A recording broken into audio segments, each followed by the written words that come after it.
while I'm on the inside, I'll go ahead and talk about this.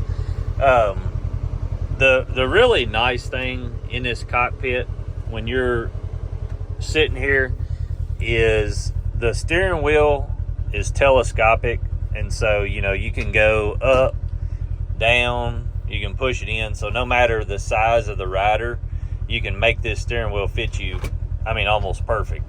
You've got a lot of adjustment in it, and so that's really nice. Now, the one thing I do notice is when you put it almost perfect for me, you can barely see. My point of view is like right there, so it's right in the dash's view. You could probably adjust that a little bit, but it just, where I like the steering wheel, it's almost in a way. For a lot of you, it might not be that way. The air conditioning in this does seem to have a better cooling system than like a Ranger or a Defender. Both of those work really well, nothing against those, but I do think that this will keep you cooler. But this also has a much littler cab than a Defender does. But I like how all of these are movable, so you can adjust them up and down and side to side. So you can get the air to where it will blow perfectly at any spot that you want, and then also you can put it right on your windows to defrost those, and you've got the defrosters up here at the top. That's huge. It was thought out really well, and these buttons work really well. It's got a push button AC button, so you can just run the fans without the AC if you want. That's nice. Another thing is this sound system. So you've got this little nice tweeter up here. It's JBL, and then you've got another one over here. You've got this really nice speaker here, a subwoofer down here, and this on this side, along with the two that are above your head back there. And like I said, I can't play it because of YouTube, but I can tell you this is the best sound system. This is way better than the JL Audio roof, or anything that you can get from the factory in the other machines, and it sounds really well. It's got some bass to it. It's not earth-shattering, but it does have some bass to it, and it sounds well when you're using it.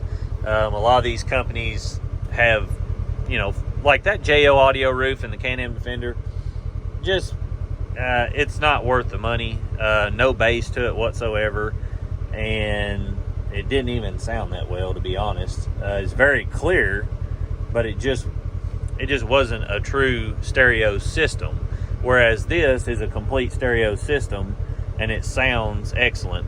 As far as the cockpit layout, I haven't got fully used to it yet, but your window switches are set perfectly. So if you're riding here and you want to drop your window, you just push it down, and then you would think this one would be for that one, but really this is your back left one, this is your back right one, and then this is that one.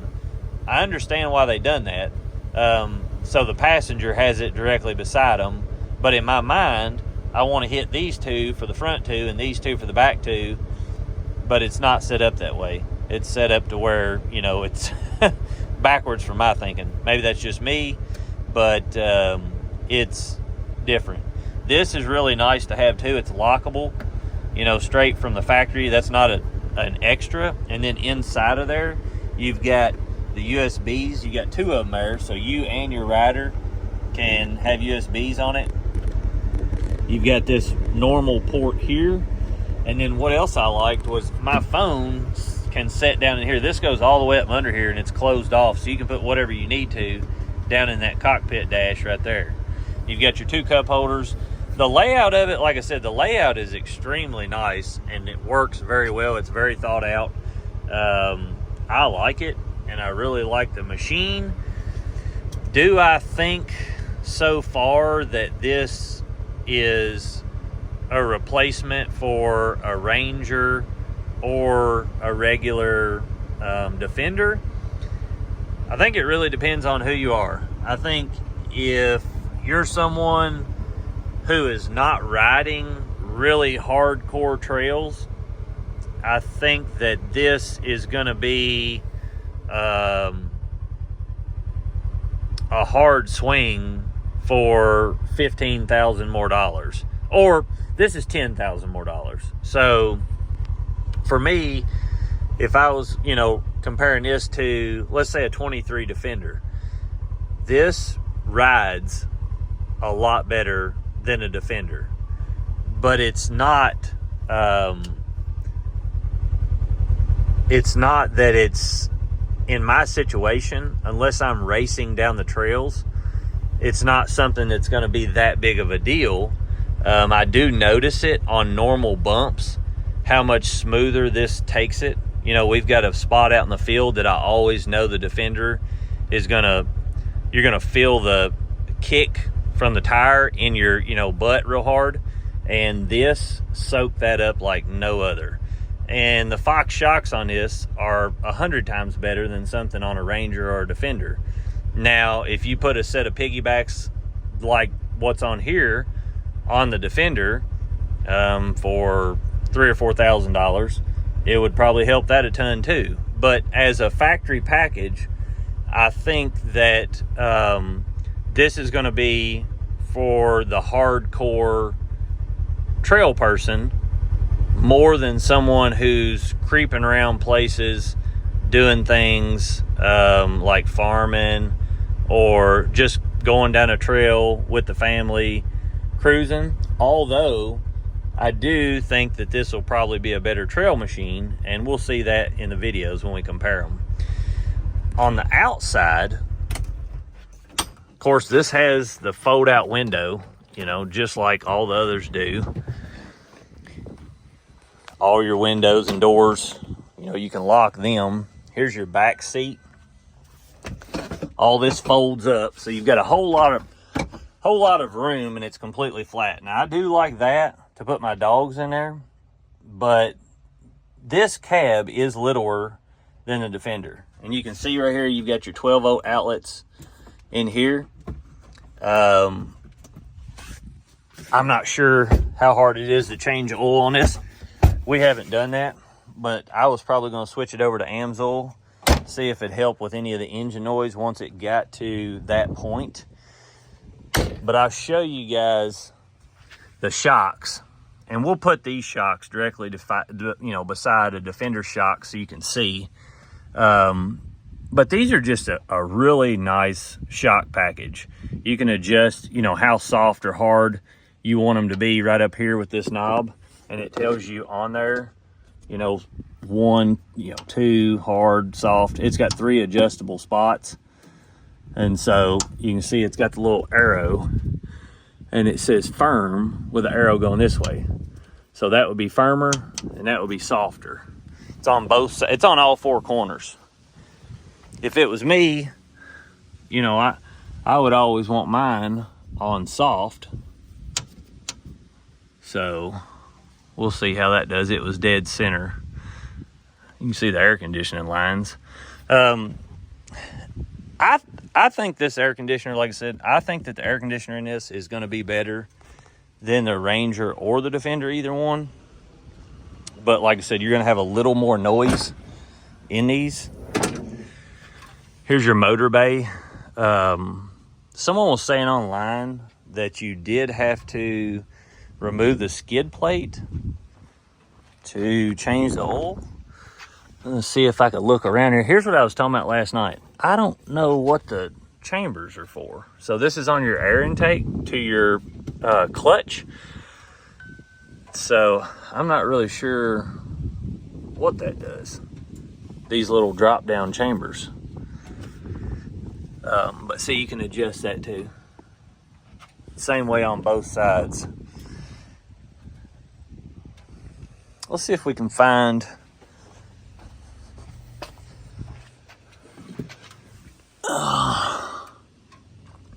usually the oil filter's up there on the front of these. I see it up in there. So I think I can possibly reach around through there and get that off. It doesn't look like it's going to be hard to me, but we'll see when the time comes. As far as the four-wheel drive system, from my understanding, this is just like a normal Ranger as far as how it locks up and everything. It seemed like on the trail that it was identical to me.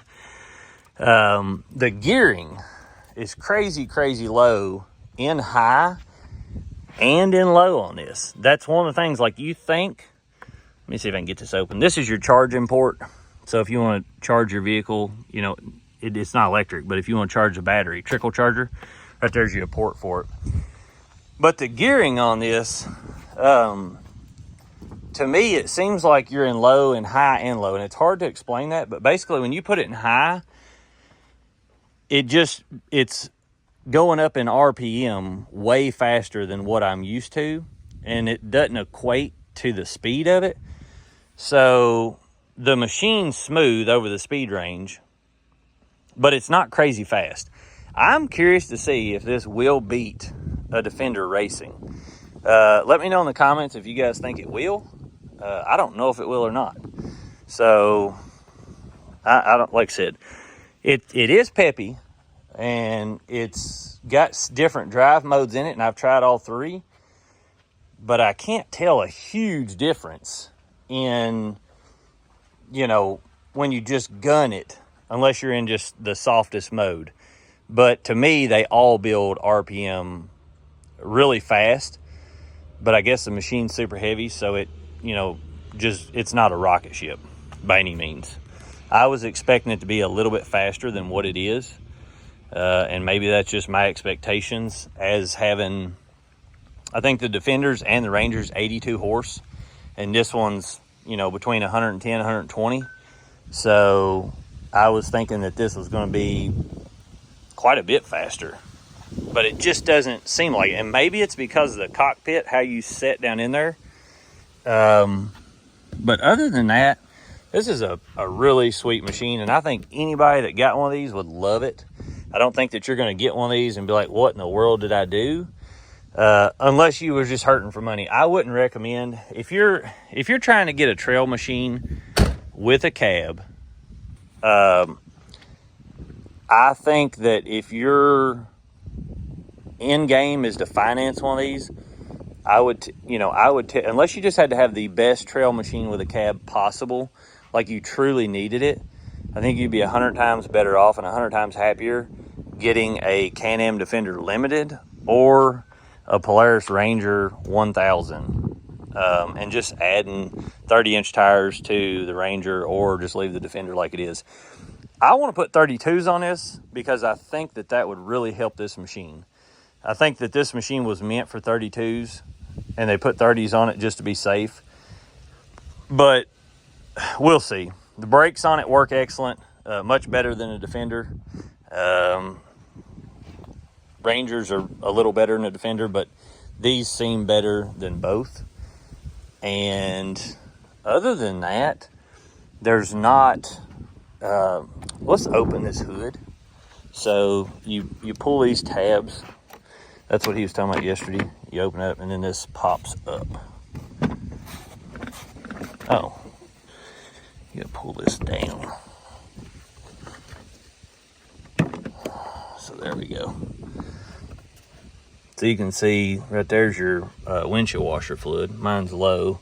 And then you've got your bus bar up here, filter, and then you've got some other things over in there. But this side faces the sky. I'm guessing that's something to do with the radio. I haven't tested the signal in this to see how good a signal it gets, but it's been picking up stations, and I haven't noticed it. You know, some of these ship out with horrible antennas or no antenna, but from my knowledge, this one has one on it, but I'll have to test that.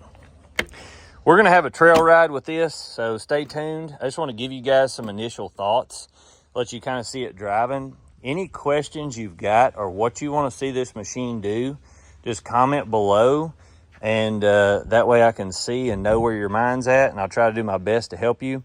Like I said, the main points, this rides or drives. The power steering, the driving, the low range gear in this, 100 times better on a trail than a Defender or a Ranger. So keep those in mind. I'm not trying to downplay this machine. It has a place, but I just want people to know that it's not like you're missing out crazily if you've got a Ranger 1000 or a Defender 1000. Now, if they took this machine and they put that 3-cylinder Ranger motor in it and that new transmission, this would have been a knock out of the ballpark. And like I said, this is a huge leap above from a trail riding perspective compared to a Ranger or a Defender. But at the same time, a Ranger and a Defender does not come with huge shocks, you know, that have piggybacks on them. I mean, that makes a machine so much better. So, you know, if you had a Ranger 1000 or a Defender 1000 and you put those shocks on it, you know, would this machine be worth that much more? But at the same time, you'd have time, labor, effort trying to get it, and I don't know that you could get it to ride as good as this. This was made from the factory to ride really good. So just stay tuned. We'll see what we get going with it, see how it does in the long run. So this is my first time having it on the trails, and as far as it's driving, it's a whole lot smoother than the other machines that we've had. You are tucked lower into the cockpit, so your field of view is a little bit different with your nose, but once you get used to the machine, that won't really be an issue. Just starting out though, it is kind of weird when you've been in machines that are more oriented like a Ranger or a Defender is. The things that I really like about the machine, I'm just driving it on the trail, and there's a lot of people that have really complained about the noise. I've got the air conditioning on 1. Otherwise, if I'm just creeping around on the trail and I'm, you know, going between 5 and 15 mile an hour, I mean, I don't really see the noise as an issue. And where this machine is pitched at isn't really to be uber quiet. But one thing, you know, that I do like is the gearing on the trail is really good for creeping around, like going through narrow places and going over stuff. So that was one of the things that I really noticed is, you know, oh, another thing before I forget is I love how Polaris has now got where it shows you on this, whereas the Rangers it doesn't, and then it pops up on the ride command, and then you can also see it up here. So you've got a bunch of places that it shows where you're at in your gear. But I've took it over a few things and went down halfway of the trail just to see how it performed. I'm going to go back up this and see how it does that. But I think if you put a set of 32s on this, that this machine would just be something really good to work with. Let me get out and show you what this looks like. Another thing, the doors open a different direction now. So we're just up on this little incline here, and usually this is where I show how they get off camber, and I'll put a picture at the top of the video. But just driving this around, I mean, it's a sweet machine. If you're looking at this in comparison to, you know, would you buy this or would you buy a new Defender or a new Ranger, I think it's going to be one of the deals of like, what are you truly using it for? Is this machine for you the farming machine, or are you using it for both? If you're using it for both, to get in and out of the machine, it's definitely harder than, say, a Ranger or a Defender.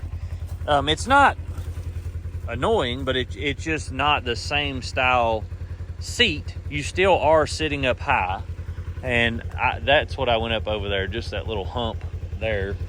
But this thing will let the suspension flex a lot more and a lot smoother than a Ranger or a Defender.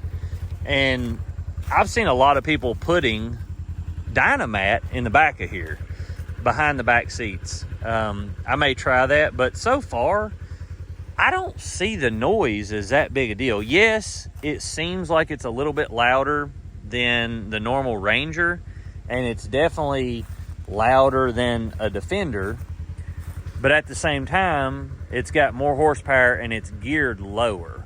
So if you're using it for farming and trail riding, this is going to be a really cool machine to have. But it is a lot more expensive than a Defender. Now, how much more capable it's going to be, we'll see that. Like I said, we'll take a new Defender and this down the trails at the same time and put them on some different things to see how they perform. But my, initial thoughts with this is it performs really well just on the normal trails, and its RPM range, you can drive in high even on the trails. The clutching feels super smooth, but I've put it in low and been driving it around slow just to see.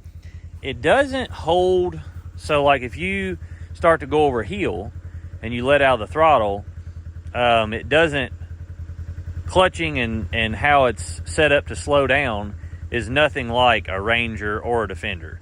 This will start to get to where it'll free float and just kind of go down. But we'll see how it performs, like with the Defender and things like that on the trails. Maybe I can get a Ranger out here. We don't have one currently. So anybody got a Ranger they want to test this against, kind of just see how it does, let me know.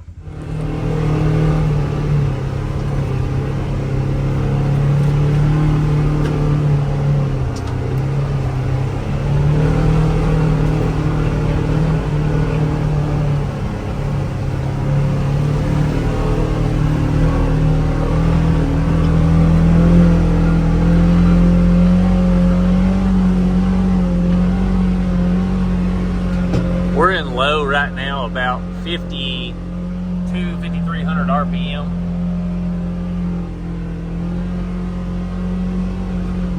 Once it gets up in the RPM, it is louder. I've got it in four-wheel drive.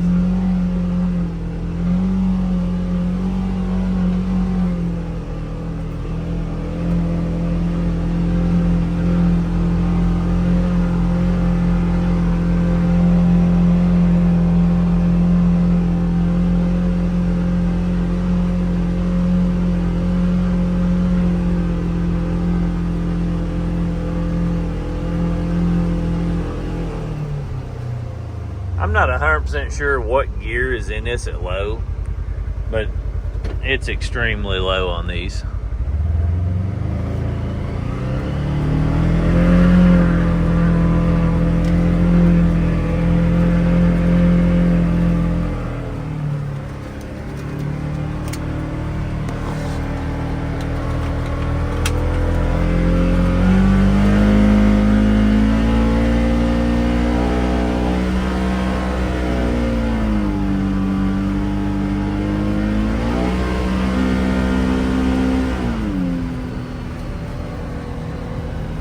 We got up to about 45